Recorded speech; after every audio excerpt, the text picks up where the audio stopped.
Hello, Richard. I received your Scottish family party flyer through my letterbox this week and thought some of your statements on there were very retro, but not in a good way. So I researched you and your party further and made this and two more videos in response. I'm Chris, 32, support worker for the elderly. My boyfriend and I live together in Glasgow and are in a happy, healthy, long-term relationship. We're both employed in social care and we've worked throughout the pandemic.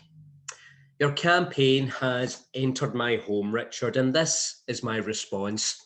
I'll include all the relevant links in the video description so that my sources can be checked. I'm going to challenge your views and policies on LGBT inclusive education, a matter that is close to my heart as a gay man. Richard Lucas, for anyone who isn't aware, is the leader of the Scottish Family Party. Okay, Richard, on your flyer, you write, "We oppose transgender ideology, especially the confusing of children." You go further on the Scottish Family Party website where you state that we oppose the LGBT Inclusive Education Programme that mandates the indoctrination of school children into a radical ideology of sexuality. The drive to normalise and endorse any and every sexual relationship and family form begins at the nursery stage and continues unabated. Pupils are inducted into LGBT activism from primary school. Now, the move by the Scottish Government to introduce LGBT inclusive education was seen as groundbreaking, a world first, and it showed that schools were ready to cast off the long shadow of Section 28, which Scotland scrapped in the year 2000. As a former teacher, Richard, albeit a disgraced one, you'll be aware that schools have legal duties to be inclusive, safe and respectful environments for all young people. Unfortunately, the opposite was true for many LGBT pupils, as highlighted by the Stonewall Scotland Schools Report of 2017. The report tallies with my own experience of attending school some 20 years ago. According to the report, 2 in 5 LGBT young people were never taught anything about LGBT issues in Scottish schools or colleges.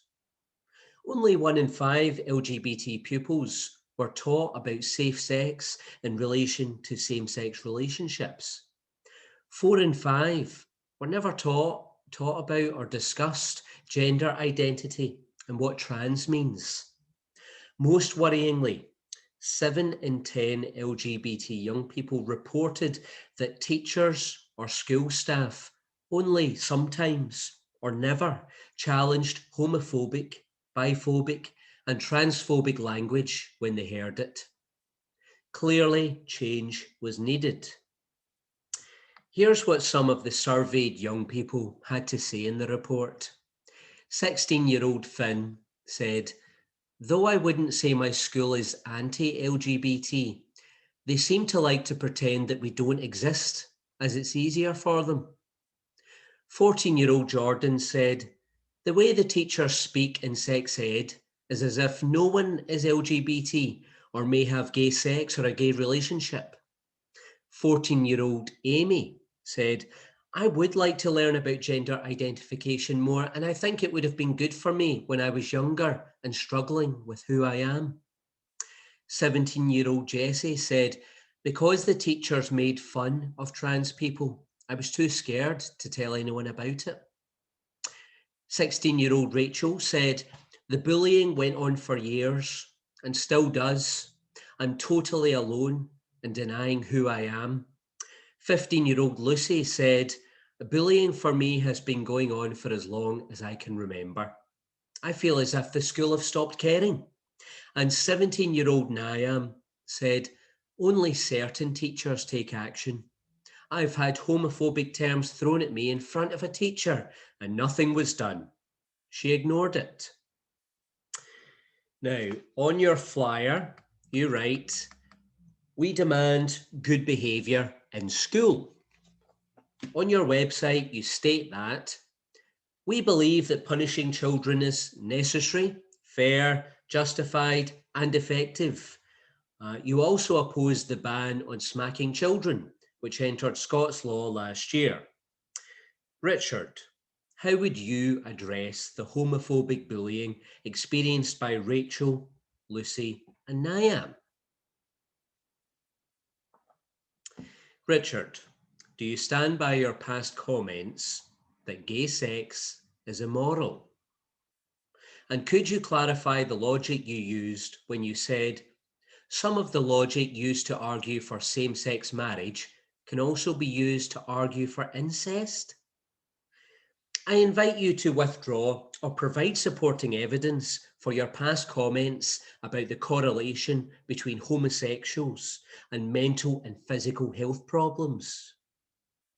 According to the Scottish Family Party website, you state that there should be no provision to change gender legally, and you would withdraw the right to medical confidentiality for children aged under 16, which means that a child who is questioning their gender would have one less person they could speak to privately for advice. On your party flyer, again, you write, "We protect children." But according to the Scottish Family Party website, you would seek to withdraw public funds from Young Scot, LGBT Health and Wellbeing, the Equality Network, Scottish Trans Alliance, Equality and Human Rights Commission for Scotland, Stonewall, LGBT Youth Scotland, Children in Scotland, Scottish Alliance for Children's Rights, and White Ribbon UK, which works to end violence against girls and women perpetrated by men and boys. The truth is that you and the Scottish Family Party don't have every child's best interests at heart, do you? On your website, you go on to name 24 other organisations you would like to withdraw public funds from, including the Scottish Human Rights Commission. Which human rights would you like to revoke in Scotland, Richard, if you had your way? Do you believe that storybooks are making children gay? As Pauline Gallagher, a member of the Scottish Family Party, said to BBC's Panorama 2 years ago? Is this why you would like to withdraw or scrap funding for the Scottish Book Trust? And don't bother repeating your deceitful claim that the BBC took the audio from a different part of the interview and placed it over the footage in order to frame Pauline. Who do you think you're fooling, Richard? Young people like Joshua and Courtney were all in favour of LGBT inclusive education in the report. Here's what Jordan had to say. I think there needs to be a fundamental rethink about how we teach young people about sex, love, and relationships.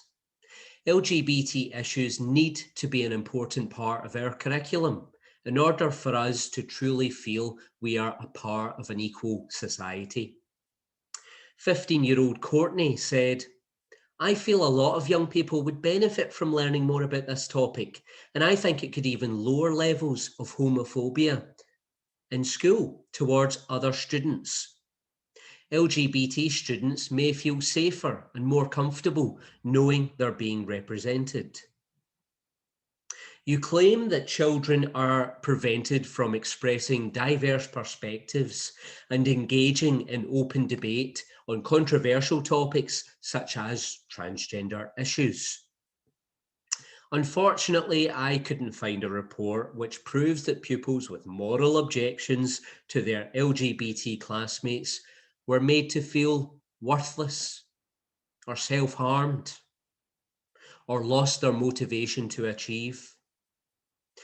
If you have access to such a study, please, by all means, share it with all of us. The Curriculum for Excellence states that the purpose of education should be to produce successful learners, confident individuals, responsible citizens, and effective contributors. Would you agree, Richard, that LGBT inclusive education achieves just that? On the back of your Scottish Family Party flyer, you've written, "We need some fresh thinking and new ideas." And on this point, Richard, you're absolutely right. You do. On the front of your flyer, you've written, "There's a void in Scottish politics, and we're here to fill it." Well, I'm urging viewers to avoid the void by rejecting Richard Lucas and his personal agenda of bigotry and discrimination, also known as the Scottish Family Party. Viewers, if you disagree with SNP or other mainstream politicians, then voting to strip away the human rights of your fellow citizens isn't the way to protest it. In my next video, I'll be discussing the Scottish Family Party's positions on gender, freedom of speech, disability, HIV prevention, same-sex parenting, and cigarettes. I will be voting SNP this election because they do stand up for families.